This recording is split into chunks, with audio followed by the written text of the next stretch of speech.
Good morning everybody, this is Givo and this is the Triumph Daytona 675 model year 2007. Today we will take care of this bike by refreshing some painted details in order to sell the bike, which has previously been cleaned and all the details been treated with specific products like white petrol and wax. The original parts being gathered and mounted to make the bike as much as possible the original weight was sent to the market. In this case it was an easy peasy mission since it just had one owner. Very careful with this jewel. Let's go now over the bike. This is a 3-cylinder 675 cubic centimeters, 125 horsepower, specific racetrack small tube bike, which early won the 2006 muscle bike among 13 sport bikes wide choice.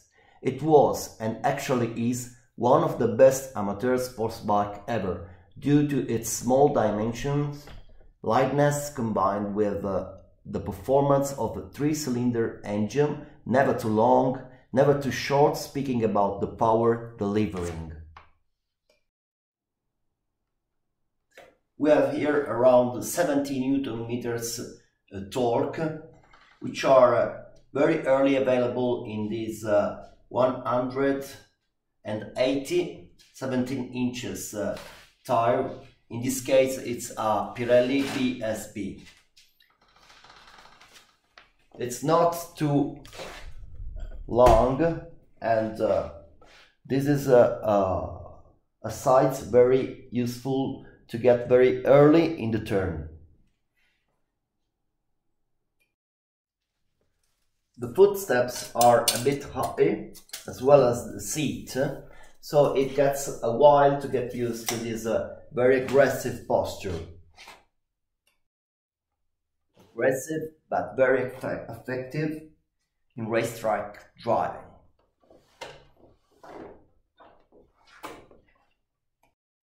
Driver's arm extensions are two upside down forks, fully adjustable in preload and compression extension damping.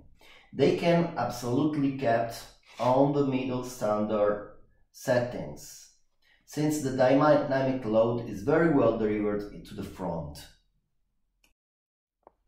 From the manual on page 88 we have the regulation of extension up here and compression down here.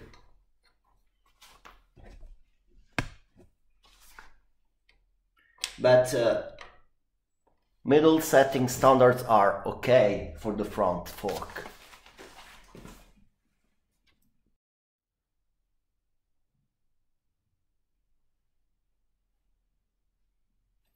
On the other hand, small adjustments are required for the rear mono in order to get the bike robust to a variety of asphalt and side road profile conditions.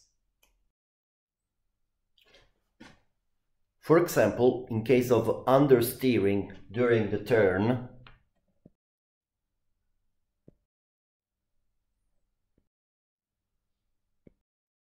in order to correct to the right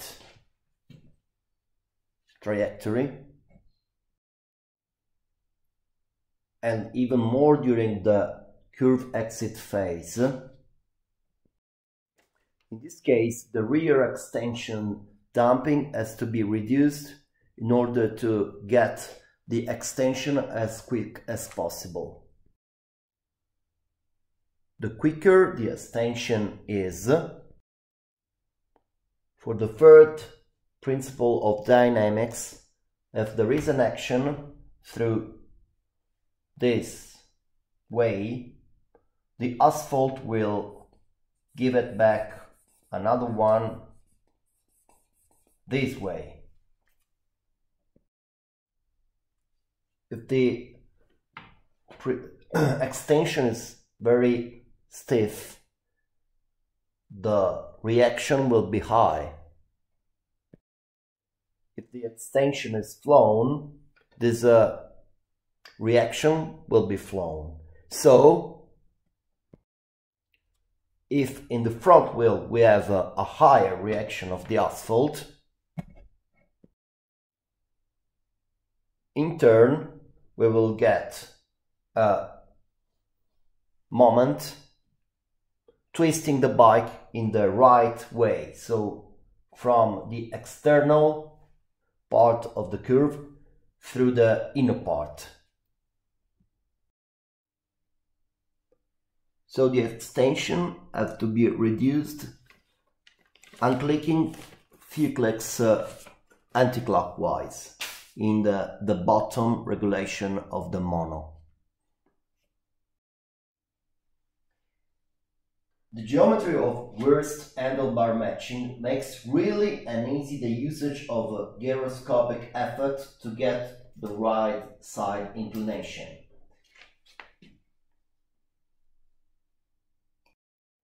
It means we can't use the trick of faking a turn in the opposite side of the curve in order to get a rolling effect. In fact, when we are facing a turn, we usually instinctively push on the opposite side, which is this one.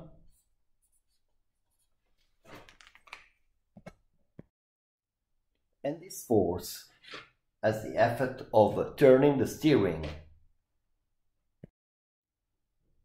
As a result, our trajectory will go to the outside side of the turn. This is called pre-curve. But rotating still, which is rotating on this axis, which is the front wheel one, if you stimulate it with another axis moment, torque, there is a reaction on the third axis, which is this, the longitudinal axis of the bike. So, if you try to rotate the front of the bike, which is turning on this axis, the secondary effect will be a turn on the third axis, which is the longitudinal. This effect is called gyroscopic effect. If you have this wheel twisting as quickly as possible and you try to turn this way, this will be the effect. So, turning, turning, turning. Nature in general is not very happy of changings. So, if we make something in one direction, we will get a third effect, maybe in another axis.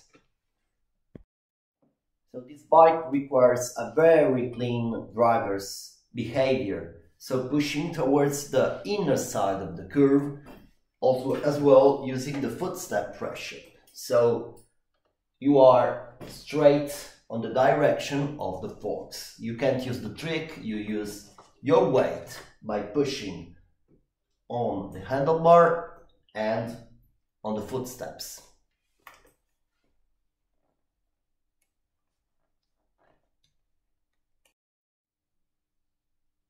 Now we have to refresh the left side carter by using the original color of the fairings.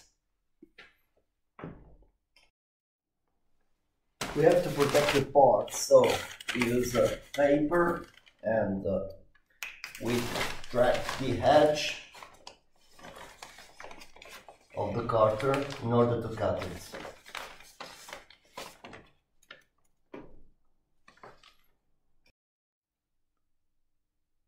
Here we are. Now we put some tape to get it more effective. This way, for example. A very thin brush is required for very small defects, while for larger parts like this one we can use a larger brush.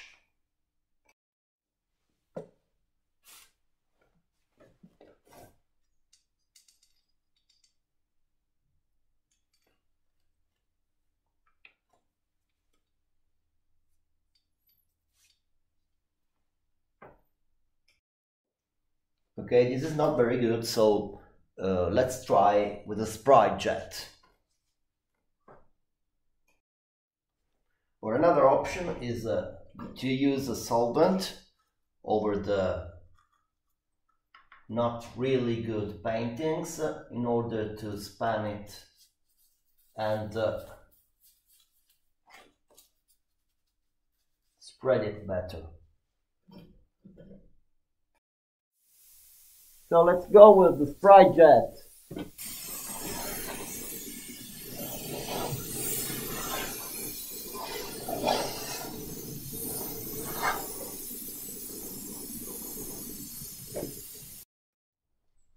I'm finishing the job with a protection which is transparent on the color.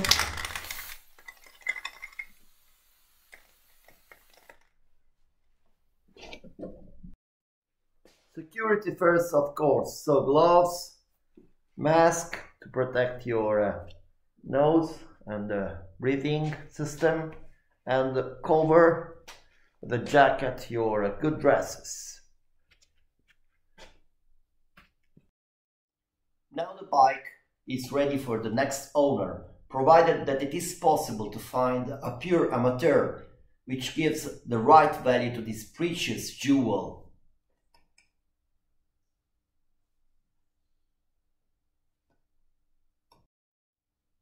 This bike can still shine and perform at the top 600cc level with the current modern products. Let's try to hear the engine.